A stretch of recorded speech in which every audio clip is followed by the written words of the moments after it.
connecting you to our community.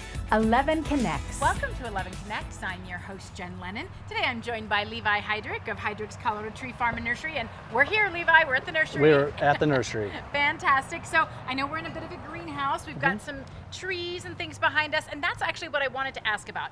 This time of year, if folks are looking in their yard and they're saying, well, some things are blooming, but I have some shrubs and trees that look like they're dead. How do we know? Okay, cool. And we have been getting that question a lot this year. Okay.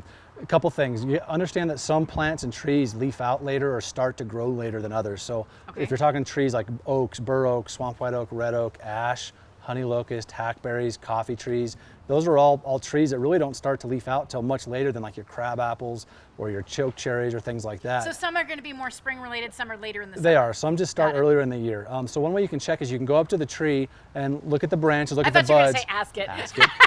I've asked a few trees some questions. Sorry. Hello, Mr. Tree. No, keep going. Okay, go up into the tree. So you go up to it and you can do two things. Check and see if the branch is pliable. Some trees have more of a hard, rigid wood, so it's not the test all for everything. What do you mean by pliable? It should bend. Yeah, those smaller branches should have some bend to them. The other thing you can do is take your thumbnail and just scratch it a little bit. Okay. They should be green underneath. So if everything's dry and crispy and brittle, then it's probably dead. And it could be certain little branches have died back over the winter. It could, so check several branches. Don't just check one and it snaps and you're done.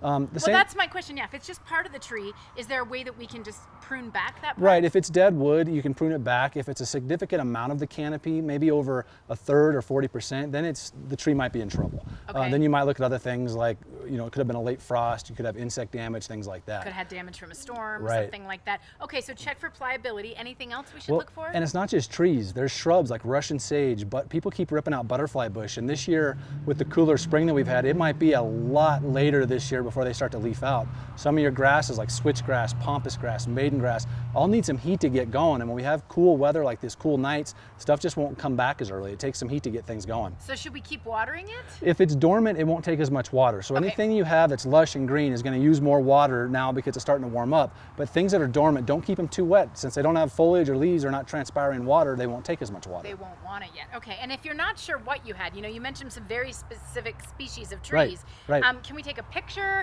Can we call you? Can we show you? Right, take pictures, bring them into us, we'll see what they are. If you bought them from us, we can look up in your customer history and try to see what it was and give you advice. That way you don't want to rip something out that's going to be just fine. Yeah, but if you don't know, perhaps it was planted before you got there. Right, yeah, then bring pictures into us or email them to us. We're happy to check those out. Okay, and if it hasn't bloomed yet and it's coming, then you said not too much water, we don't want to drown it. Anything else we need to do to prepare it? Patience. I think that's the biggest key to successful gardening and landscaping in Colorado's climate is patience. Just don't be afraid to wait till July 4th to see what your stuff looks like.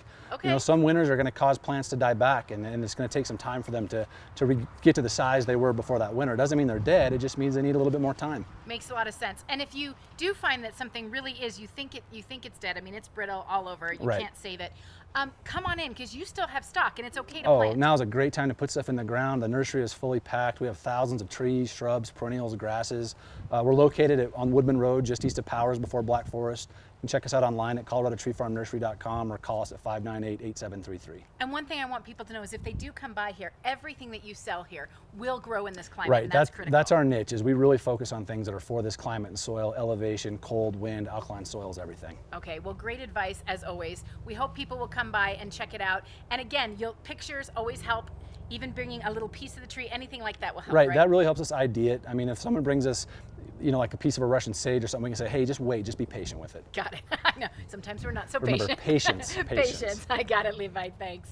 Thanks for joining me. I'm your host, Jen Lennon, keeping you connected.